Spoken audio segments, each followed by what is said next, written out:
This channel does not promote any violent, harmful, or illegal activities. All content provided by this channel is meant for an educational purpose only. নমস্কার, সিভি9 বাংলায় আপনাদের আরও একবার স্বাগত জানাই। দুপুর 2টো মানে আপনারা জানেন সুপার প্রাইম টাইমে ফুল অ্যান্ড ফাইনাল। আর ফুল অ্যান্ড ফাইনালে আমরা অত্যন্ত গুরুত্বপূর্ণ খবরগুলো আরও গুরুত্ব সহকারে ডিটেল আলোচনা করি। আজকে আমার সঙ্গে স্টুডিওতে আমি শুভজিৎ রয়েছি, আমার সঙ্গে রয়েছেন তনিষ্ঠা। আজ শুরুতেই আমরা যে খবরে চোখ রাখবো সেটা হচ্ছে, এক কথায় বললে বেসুরো মেয়র পরিষদ দিলীপ বর্মনকে সামলাতে গিয়ে এক প্রকার হিমশিম অবস্থা শিলিগুড়ির মেয়র গৌতম দেবের। শিলিগুড়ির মেয়র গৌতম দেবের অবস্থা হিমশিম বললেও কম বলা হবে, তার কারণ মেয়র পরিষদ দিলীপ বর্মন তিনি বেসুরো গাইছেন। পুরো বোর্ডে রাজবংশীদের হেনস্থার অভিযোগ তুলেছেন দিলীপ। এবার সেই ইস্যু মোকাবিলা করতে রাজবংশী নন এমন এক কাউন্সিলরকে রাজবংশী দাবি করে বসেছেন গৌতম দেব। রাজবংশীদের হেনস্থার অভিযোগে শুক্রবারই নিজের ওয়ার্ডে মিছিলের ডাক দিয়েছেন দিলীপ বর্মন, যে কারণে আপনাদের শুরুতেই বললাম যে অনেকটা বেসুরো গাইছেন। আর তার সাফ অভিযোগ, রাজবংশী হেনস্থার কারণেই উত্তরবঙ্গে তৃণমূল পিছিয়ে আছে। তিনি কি বলেছেন একবার আপনাদের শোনাবো, তারপর আমার সহকর্মীর কাছে আমি যাব। উত্তরবঙ্গে এই কারণেই কয়েকটা লোকের জন্য এই যে তৃণমূল যে হারছে, মমতা ব্যানার্জির নীতি আদর্শ বলে, এরা নীতি আদর্শ মুখে বলে, কাজে করে না। যদি করতো তাহলে রাজবংশী আর আদিবাসীদের ভোটটা কোনোদিন অন্য দলে যেত না। যে রাজবংশী সে টিকিট 700 ভোটে জিতলো, তাকে প্রধান বানানো গেল না। প্রধান বানালো কাকে? যে 70 ভোটে জিতলো তাকে প্রধান বানালো। কেন? তাহলে রাজবংশীর সঙ্গে অবহেলা হচ্ছে না? সুবিধা পেয়েও খালি ভোট দিচ্ছে না একমাত্র এই দুটা লোকের জন্য। কারণ এই দুটা লোকের এত অধ্যত্ব হয়ে গেছে, মানুষকে মানুষ মনে করেন। আমার সহকর্মী প্রসেনজিৎ আমার সঙ্গে রয়েছেন। প্রসেনজিৎ, আমরা শোনালাম দর্শকদের, দিলীপ বাবু তিনি স্পষ্টতই অভিযোগের আঙুল শুধু নয়, রাজবংশীরা বঞ্চনার শিকার হচ্ছেন এমন একটা ন্যারেটিভ তিনি তৈরি করছেন, তিনি বলছেন, এবং তিনি এক প্রকার প্রতিবাদের স্বরূপ এই বিষয়টি বলছেন। বিড়ম্বনা তো বাড়ল, এখনো পর্যন্ত সামাল দেওয়ার কি প্রস্তুতি উত্তরবঙ্গে দেখা যাচ্ছে? কারণ তিনি ডাইরেক্ট বলছেন যে তৃণমূল এই পরিস্থিতির শিকার হচ্ছে, ভোট ব্যাংক শিকার হচ্ছে। দেখো, দিলীপ বর্মনকে সামাল দিতে গিয়ে তৃণমূলের এখন লেজে গোবরের অবস্থা। বিধানসভা নির্বাচনের আগে একমাত্র রাজবংশী মেয়র পরিষদ শিলিগুড়ি পৌর বোর্ডে তিনি বলছেন রাজবংশী হেনস্থার কথা।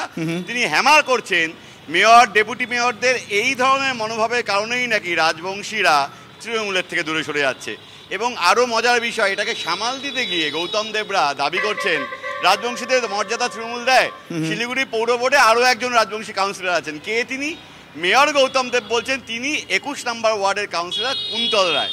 কিন্তু মজার বিষয়টা এখানে, কুন্তল নিজে দাবি করছেন তিনি রাজবংশী নন, তিনি ব্রাহ্মণ। অর্থাৎ কুন্তল রায় রাজবংশী এবং তাকে সম্মান দেওয়া হচ্ছে বলে মেয়র যে কুন্তল রায়কে ঢাল করে দিলীপ বর্মনকে পাল্টা কাউন্টার করতে যাচ্ছেন, সেখানে দাঁড়িয়ে কুন্তল সাফ জানিয়ে দিচ্ছেন তিনি তো রাজবংশীই নন।